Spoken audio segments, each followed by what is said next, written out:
Seigneur, nous venons devant toi pour t'offrir nos vies, Seigneur. Nous te disons, prends nos vies. Comme une offrande, Seigneur, nous nous offrons à toi, tels que nous sommes. Toi, le Dieu qui change toutes les vies. Sois béni, Jésus. Prends ma vie, je te la donne aujourd'hui,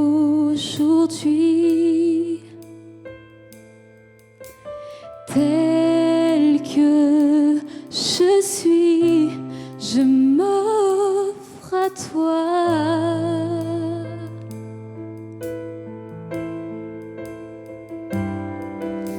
Transforme-moi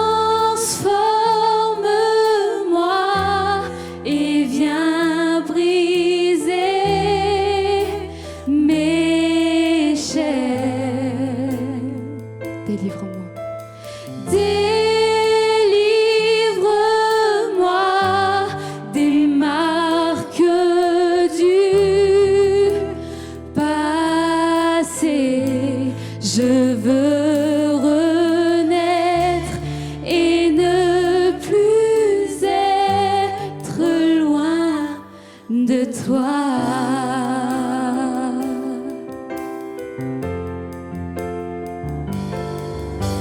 Prends ma vie, je te la donne aujourd'hui,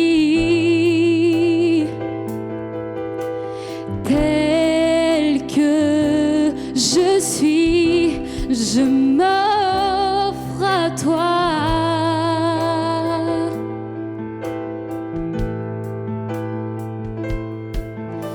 Transforme-moi et viens briser mes chaînes. Délivre-moi des marques du passé. Je veux renaître et ne plus être loin de toi.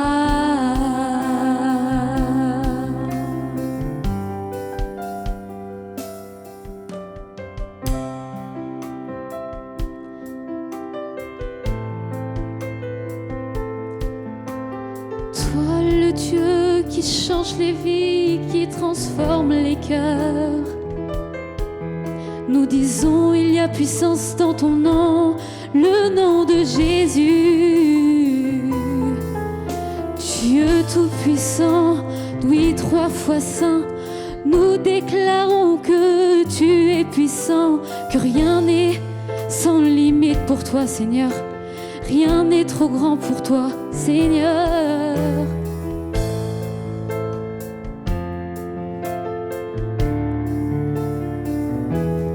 Il y a puissance dans le nom de Jésus. Il y a puissance dans le nom de Jésus.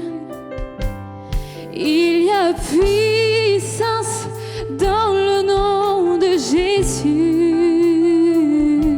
pour briser les chaînes, briser les chaînes, briser les chaînes, briser les chaînes, briser les chaînes, briser les chaînes.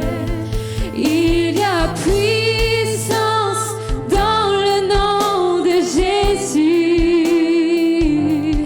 Il y a puissance dans le nom de Jésus.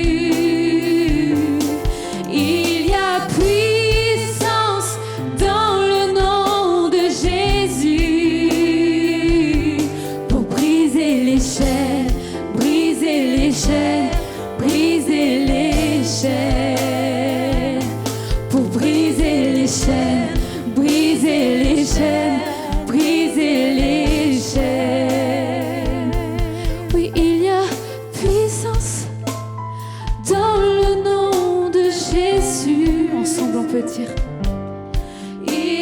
a puissance dans le nom Pour te guérir de ta maladie, il y a puissance dans le nom de Jésus. Il y a puissance dans le nom de Jésus. Pour restaurer ton foyer, il y a puissance dans le nom de Jésus. Briser les chaînes, briser les chaînes. Pour briser les chaînes, briser les chaînes, briser les chaînes. Pour briser les chaînes, briser les chaînes, briser les chaînes. Pour briser tes chaînes, pour briser tes chaînes, pour briser tes chaînes. Aucune chaîne n'est trop forte ni trop dure pour que Dieu vienne la briser. Dans le nom de Jésus, n'importe quelle chaîne est brisée maintenant dans le nom de Jésus. Tes blessures sont restaurées par sa puissance. Tu es guéri de ta maladie par sa puissance. Et on dit encore une fois, il y a puissance dans ton nom, Seigneur. Il y a puissance dans le nom de Jésus. Il y a puissance dans le nom de Jésus. Oh. Il y a puissance dans le nom de Jésus. Pour briser les chaînes, briser les chaînes, briser les chaînes. Briser les chaînes, briser les chaînes, briser les chaînes.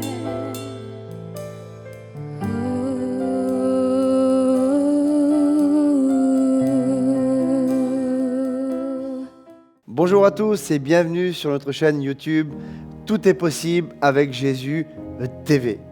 Alors, on va passer encore un bon moment ensemble dans la présence du Seigneur. Et je voudrais que tu dises avec moi, Jésus est présent dans ce lieu en ce moment. Les temps, les circonstances ne sont pas ce qui doivent régir notre vie avec Dieu, non. Nous croyons dans un Dieu qui est omniscient, omniprésent et omnipotent. Alors, je voudrais t'emmener avec moi dans la parole de ce Dieu et je voudrais qu'on voie ensemble un sujet qui est très important. Ce thème, c'est la joie est à toi. Et je voudrais que tu répètes avec moi comme une action prophétique. La joie est à moi, elle m'appartient. Amen. Alors, pourquoi ce thème? Pourquoi je vous parle de la joie? Pourquoi je veux absolument vraiment mettre l'accent sur ce sujet? Parce que tu en as besoin, j'en ai besoin. J'ai besoin de vivre tous les jours de ma vie justement avec cette joie que le Seigneur m'a donnée. Est-ce qu'on peut perdre la joie du Seigneur? Est-ce que cette joie peut se perdre? Est-ce que cette joie peut diminuer? Alors, on va lire un verset tout simplement dans la parole de Dieu qui se trouve dans 1 Corinthiens chapitre 6 et au verset 19. Il va dire, ne savez-vous pas que votre corps est le temple du Saint-Esprit qui est en vous, que vous avez reçu Dieu et que vous ne vous appartenez point à vous-même. Vous ne vous appartenez point à vous-même. Vous êtes le temple du Saint-Esprit. Je suis le temple du Saint-Esprit et on ne s'appartient pas à nous-mêmes. Et quand on lit ce que Galates nous donne, chapitre 5 et verset 22, nous sommes le temple du Saint-Esprit. Dieu est venu habiter en nous. Et il a déposé un esprit en nous. Un esprit qui est le caractère de Christ. Et il y a toute une panoplie. Il dit que le fruit de l'esprit, c'est l'amour, la joie, la paix, la patience, la bonté, la bénignité, la fidélité, la douceur et la tempérance. Et il est cité la joie. Quel bonheur que Dieu a déposé dans notre vie. La joie qui vient de lui. Et ce n'est pas une joie qui vient de l'extérieur, ce n'est pas une joie qui vient de notre famille, ce n'est pas une joie qui vient d'un plaisir ou d'une circonstance, d'un temps, non. C'est une joie que Dieu a déposée au fond de l'homme, juste à sa portée, tout près de lui. Il y a vraiment une histoire dans la parole de Dieu qui me parle, c'est les noces de Cana. Premier miracle de Jésus. Et déjà là, Jésus nous donne la tendance. Il y a une fête qui est là. Les gens sont dans la joie dans cette fête. Et c'est vraiment le symbole de l'humanité. L'humanité qui cherche une joie qui dépend de circonstances, qui dépend de la vie, qui dépend des temps, qui dépend des moments. Et la Bible nous dit que tout d'un coup dans la fête, le vin a manqué.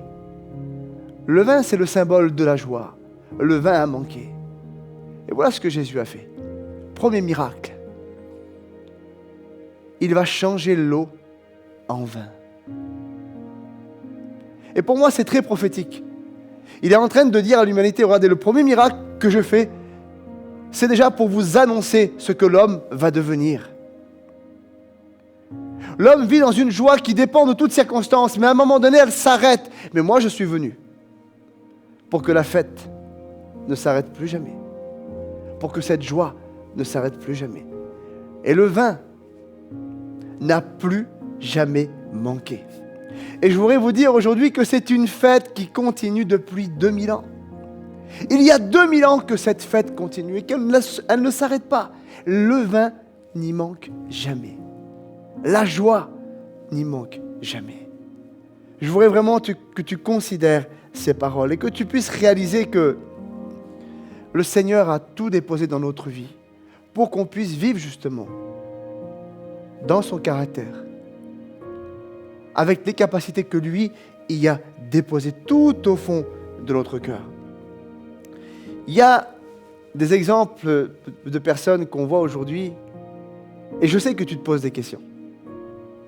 Je ne sais pas dans quelle position tu es, je ne sais pas si peut-être cette joie, elle manque.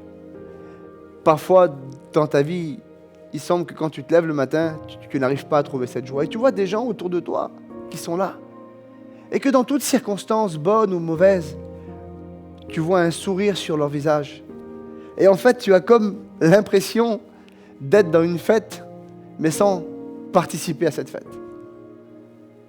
Quel dommage. On a besoin de se poser les bonnes questions. Pourquoi certaines personnes en Christ arrivent à manifester certains traits, certains caractères de Dieu, de Jésus? Et pourquoi nous, on est comme paralysés, bloqués? Alors je voudrais qu'on puisse répondre justement à toutes ces questions. Là, ce que je dois réaliser, est-ce que je dois demander la joie? Ou est-ce que je dois la manifester? Et c'est là qui est la clé. Le diable arrive à nous faire croire qu'on a besoin de demander des choses qu'on a déjà reçues. Ne demande plus la joie. Ne demande plus l'amour. Ne demande plus la paix. Manifeste-la. Décide qu'elle t'appartient parce que Christ te l'a donnée. Et au fond de toi, une conviction doit naître. Je me lève le matin avec une panoplie que le Seigneur a déposée dans ma vie. Et je décide de manifester ce caractère, qui est le caractère de l'agneau, le caractère du Christ. Alors, je te donne la réponse, oui. Un chrétien ne peut pas perdre la joie. Un chrétien peut l'abandonner. Un chrétien peut décider d'abandonner la joie. Un chrétien peut décider d'abandonner la perception qu'il possède la joie. Mais un chrétien ne peut jamais perdre la joie. Il y a des situations de notre vie, des fois, qui sont critiques, et c'est la vérité. Où on est attaqué de plein fouet. Des fois, la maladie frappe. Des fois, dans nos finances, ça devient compliqué. Des situations familiales. Et des fois, le diable vient se mêler à travers de toutes ces situations pour essayer de paralyser notre vie. Alors, il y a un verset que j'aime beaucoup qui dit « Faute de connaissance, mon peuple meurt, mon peuple périt ». Et je crois qu'on a besoin vraiment de prendre toute la connaissance de ce qu'est la parole de Dieu. La parole de Dieu, c'est Christ en nous. C'est Jésus manifesté en nous. Et on a besoin de réaliser l'ampleur de cette œuvre qu'il a fait en nous, qu'il a placée tout au fond de nous. Et je le répète encore, à ta portée, juste à côté de toi, prêt à t'en servir. Le Seigneur n'est pas quelqu'un d'indisponible, non. Disponible 24 heures sur 24, 7 jours sur 7, tous les jours. Il n'y a pas une seconde, il n'y a pas une minute où il n'est pas avec toi. Pas une seconde où il ne t'accompagne pas. Ça doit rassurer ton cœur. On doit prendre conscience d'une chose, c'est qu'il y a quelqu'un qui convoite notre joie. Et cette personne, je pense qu'on la connaît tous, elle s'appelle Satan. On l'appelle le voleur. On lit ça dans l'évangile de Jean, chapitre 10, verset 10. Il dit que le voleur vient pour dérober, égorger et détruire. Dérober, égorger et détruire. Voilà, telle est sa vocation. Mais je voudrais te dire une chose, c'est que s'il y a des cambrioleurs dans le monde, des gens qui rentrent dans des maisons pour voler, pour piller, ils arrivent à repartir avec quelque chose. Satan est le seul voleur qui vient frapper à ta porte, qui essaye de rentrer.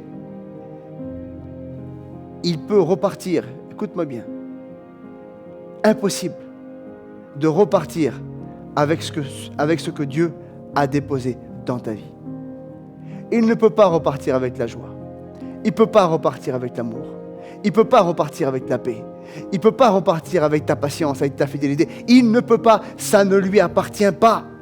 La seule chose qu'il peut faire, c'est te le faire croire. Et c'est pour ça en fait que tout est dans tes mains. Tout dépend de ce que tu vas croire. Tout dépend de ce que tu vas accepter. Tout dépend de la vérité que tu vas accepter au fond de ton cœur. Mais aujourd'hui, je voudrais que ce soit ancré au plus profond de toi. Satan ne peut pas piller ta maison. Satan ne peut pas te voler la joie. Parce que c'est Dieu qui t'a donné. Et ça lui appartient pleinement. Alléluia. Tu peux dire Amen avec moi. Alors, il va tout mettre en œuvre. Il va tout mettre en œuvre pour t'empêcher de manifester cette joie. Pourquoi ? Parce que Satan, justement, a peur de la joie de Dieu. Satan a peur d'un chrétien qui décide de manifester le potentiel de Dieu en lui. On va lire un verset que j'aime beaucoup dans les Proverbes, au chapitre 17 et au verset 22. Il va dire: un cœur joyeux est un bon remède, mais un esprit abattu dessèche les os.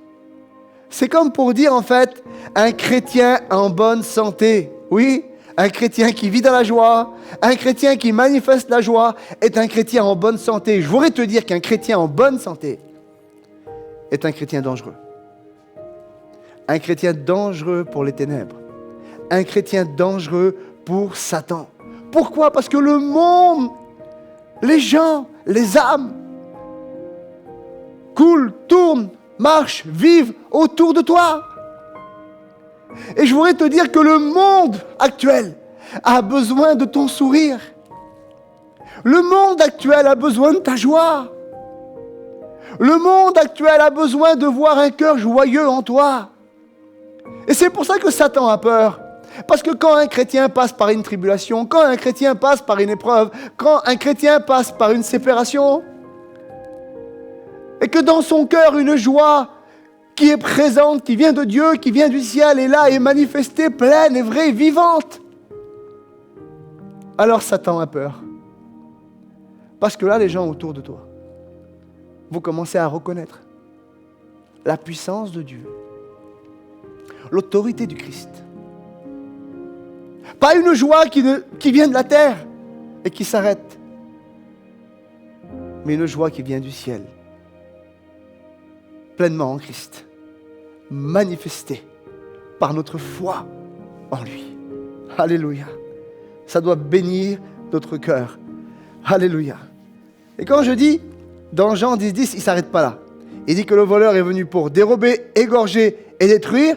Mais voilà ce que Jésus va dire. Moi, je suis venu, Jésus-Christ, afin que les brebis aient la vie, mais pas simplement la vie. Plus que ça, qu'elle l'aille dans l'abondance. Il y a véritablement une vie en abondance. Trop d'églises, trop de pasteurs, trop de mouvements ont dit que simplement une petite vie faible, médiocre en Jésus. Alors que Jésus même lui dit, je vais te donner la vie, mais une vie en abondance. C'est comme une source qui ne s'épuise jamais. C'est comme une source qui ne s'épuise jamais. C'est un puits sans fond. L'eau écoule toujours. Ce caractère, ce fruit de l'esprit ne s'arrêtera jamais jusqu'à que tu partes auprès de lui ou qu'il revienne. Quelle bénédiction que le Seigneur nous a portée au fond de notre cœur. Alors, Satan en veut à ta joie. Eh oui, car Dieu en fait t'a donné la capacité de vivre en abondance tout ce que Satan déteste. Tout ce que Satan haït. Parce que pour lui, ça représente l'échec. Pour lui, ça représente l'échec. Et à chaque fois que tu manifestes le caractère de Dieu, à chaque fois que tu manifestes la joie du Seigneur, alors c'est comme si que tu es en train de montrer encore son échec à Satan. Encore une fois, tu as perdu. Tu es terrassé. Encore une fois, je te montre ta défaite à la croix.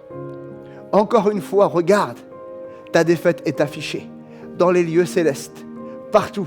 Les démons en sont les spectateurs. Les anges en sont les spectateurs. Et aujourd'hui, l'humanité en est aussi spectateur. Que tu as perdu. Ta défaite est là encore une fois, montrée devant tous. Oh oui, Satan n'aime pas un chrétien qui manifeste le caractère de Dieu. Alors, qu'est-ce qui pourrait m'empêcher? Et on a besoin de se poser les bonnes questions. Qu'est-ce qui pourrait m'empêcher de manifester la joie du Seigneur? Eh bien, tout simplement, c'est de croire que je ne la possède plus. Pourquoi? Parce que le jour où tu crois que tu ne possèdes plus la joie de Dieu, ça va provoquer en toi une tristesse. C'est automatique. Quand je crois que je n'ai plus la joie, automatiquement, il y a un sentiment inverse qui va venir. Ça va provoquer une tristesse. Et cette tristesse va créer en toi une recherche. Et c'est là le problème. En fait, c'est là que Satan veut nous amener sur ce terrain-là. Parce que quand je crois que je n'ai plus la joie, cette tristesse vient et je me mets à rechercher quelque chose que j'ai. Et du coup, je sors du bénéfice de la grâce. Vous comprenez? Quelque chose qui m'a été donné gratuitement, par grâce, par cadeau immérité. Je me mets à le rechercher. Comme si, en fait, je recrucifiais Jésus. Parce qu'à chaque fois, en fait, que tu te mets à chercher la joie, c'est comme si que tu dis à Jésus, ton sacrifice n'a pas été assez grand. Ton sacrifice n'a pas été assez parfait. À chaque fois que tu te mets à rechercher la joie, c'est comme si que tu mets un voile devant le sacrifice de Christ. Tu sors du bénéfice de la grâce que Dieu a fait dans ta vie. Alors, tu vas commencer à tomber, en fait, dans une recherche d'une joie qui ne dépend plus du tout de Dieu. Une joie qui va dépendre des circonstances. Et là, une fatigue va commencer à arriver. Parce que tu vas commencer à te fatiguer, à chercher, à pouvoir être heureux, pouvoir être joyeux. Et tu vas commencer à faire des choses, à accomplir des choses. Et il y a une certaine joie qui va venir, mais elle ne durera jamais. Elle sera toujours éphémère. Et puis là, on devient à ce moment-là des chrétiens qui vivent dans la frustration, dans la blessure. On ne comprend plus. Qu'est-ce qui se passe? Pourquoi cet état aujourd'hui dans ma vie? Je voudrais vous dire que les circonstances vont commencer à être le carburant de notre joie. Et il va falloir en mettre de l'essence. Il va falloir en mettre du carburant. Parce que l'homme naturel est un puits sans fond. Il ne peut être rassasié. Il ne peut être satisfait. L'homme ne peut être satisfait pleinement que quand il se confie pleinement dans l'œuvre de Jésus-Christ dans sa vie. Alors, quel regard je commence à avoir? Quelle vision je commence à avoir. Parce qu'en fait, cette recherche va m'amener à regarder ce que les autres ont, ce que les autres font. Et en fait, quelque part, dans chaque situation de ma vie, je vais commencer à me comparer. Les autres possèdent mieux que moi. Les autres ont mieux que moi. Les autres possèdent telle voiture, telle maison, telle organisation. Et on va être dans la comparaison à chaque moment de notre vie. Il y a des chrétiens, vous savez, qui sont des chrétiens lunatiques. Où ils se lèvent le matin, suivant leur humeur, suivant la bonne nouvelle, suivant justement ce qu'ils vont recevoir comme information, la joie va être là, ou la joie, elle va disparaître. Quel dommage. Quel dommage de vivre dans des circonstances comme ça. Est-ce que tu sais que sur la terre, je ne sais pas quelle est ta situation, je ne sais pas ce que tu possèdes, ce que tu ne possèdes pas, je ne connais pas ta situation familiale, mais je voudrais te dire que sur la terre, il y a quelqu'un, quelque part dans le monde, qui serait heureux de te débarrasser de ta situation. Oui, pourquoi? Parce qu'il y a quelqu'un dans le monde qui est pire que toi. Il y a quelqu'un dans le monde qui a moins que toi. Il y a quelqu'un dans le monde qui ne possède pas ce que tu possèdes. Et si on commençait simplement à glorifier Dieu et à remercier Dieu pour ce que nous avons? Tout simplement parce qu'on considère que ça vient de lui, que tout est grâce,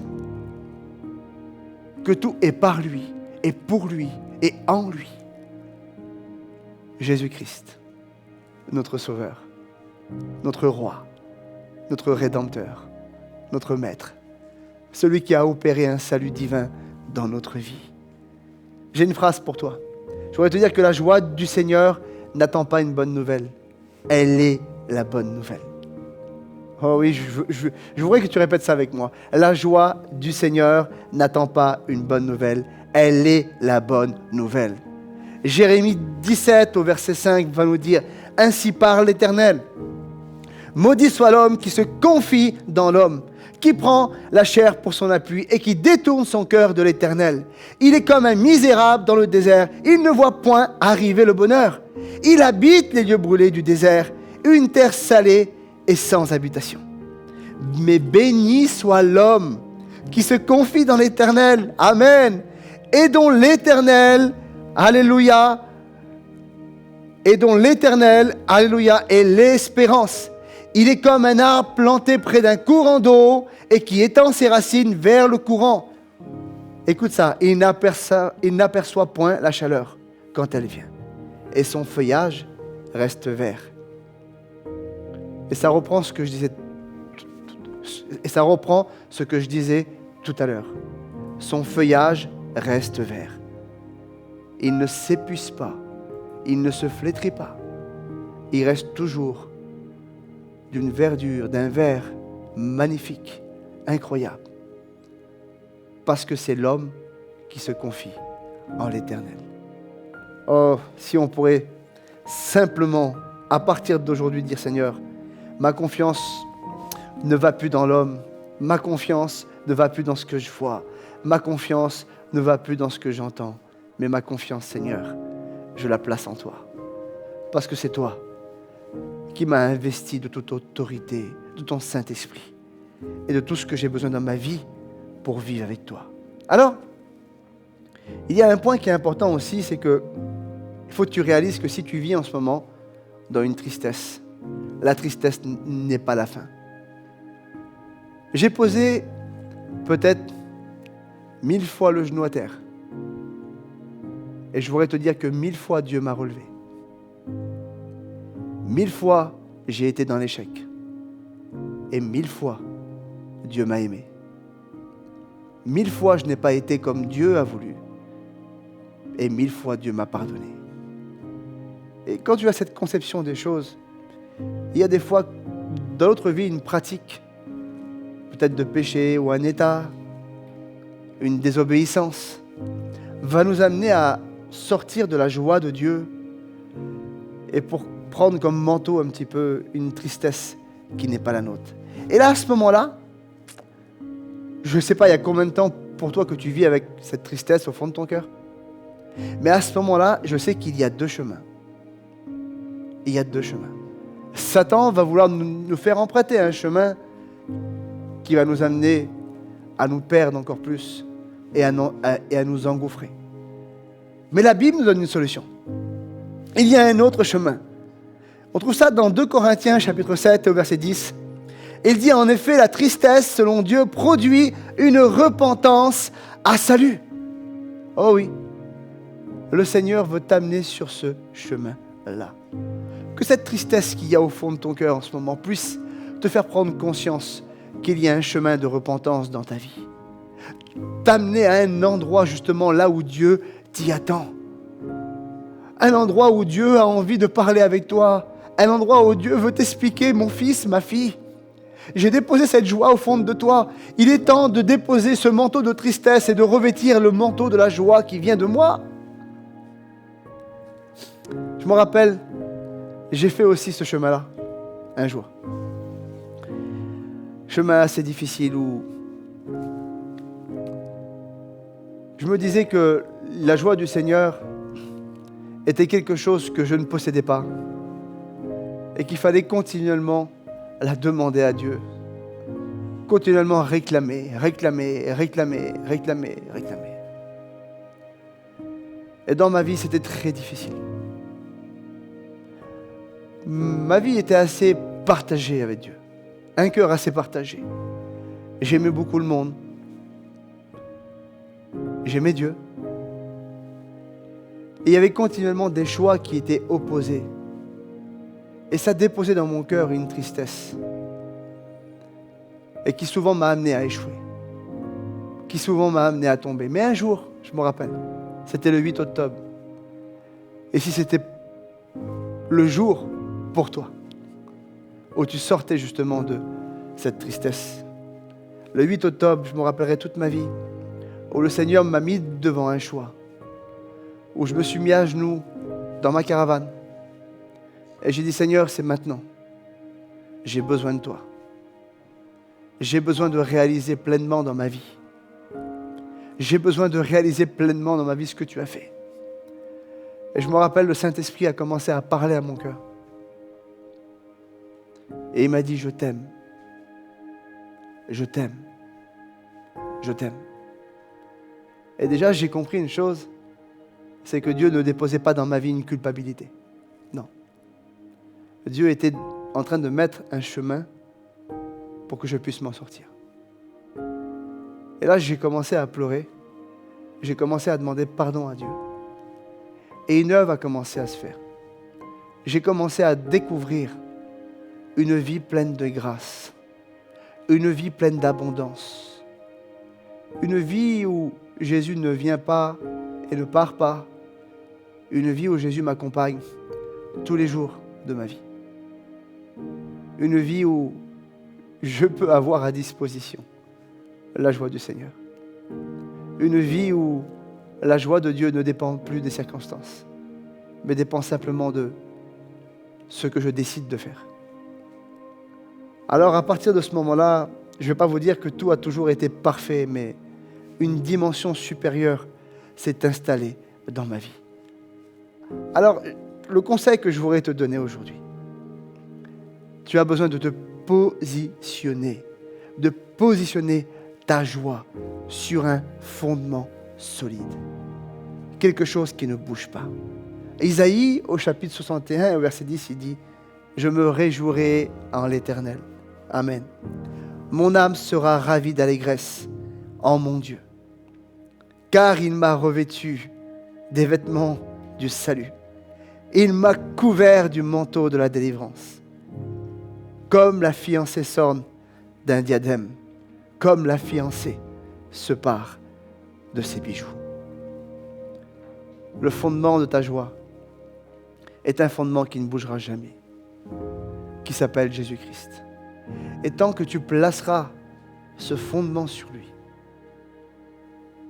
et si tu te rappelais là où tu étais, ce que Jésus a fait de toi, la direction que ta vie prenait, tous les jours de ma vie, je me lève et j'essaye de dire, Seigneur, j'étais pécheur, privé de ta gloire.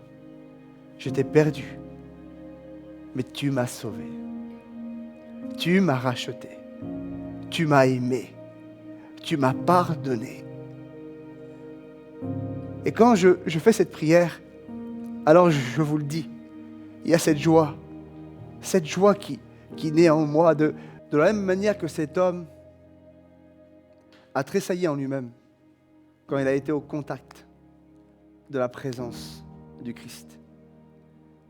Source de salut, source de joie. Réalise ce que ce Dieu parfait et merveilleux a fait dans ta vie, à chaque jour.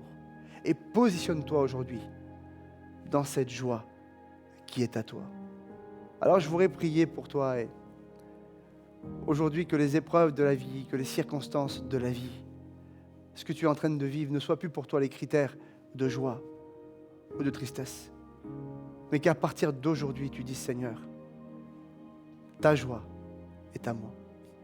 Elle m'appartient, tu me l'as donnée, tu m'en as fait cadeau et je ne m'en priverai plus. Tu peux fermer les yeux avec moi simplement et dire Seigneur, je déclare aujourd'hui dans le nom du Christ que je ne me priverai plus jamais de ce qui est à moi, que je ne me priverai plus jamais de ta grâce merveilleuse, que je ne me priverai plus jamais de ce cadeau que tu m'as fait. Et je déclare que toutes les pensées de l'ennemi, de Satan, qui est venu pour me sortir justement de ce qu'il déteste, de ce qu'il a peur. Oui, parce que je réalise que le monde a besoin de mon sourire. Le monde a besoin de voir les hommes, la terre, manifester la joie du Christ. Alors je vais être ce témoin pour ma famille, pour mes amis, pour ceux qui m'entourent. Parce que tu m'as appelé à vivre, oh oui, cette joie aussi sur la terre. Je te remercie, Christ, pour cette œuvre merveilleuse. Amen.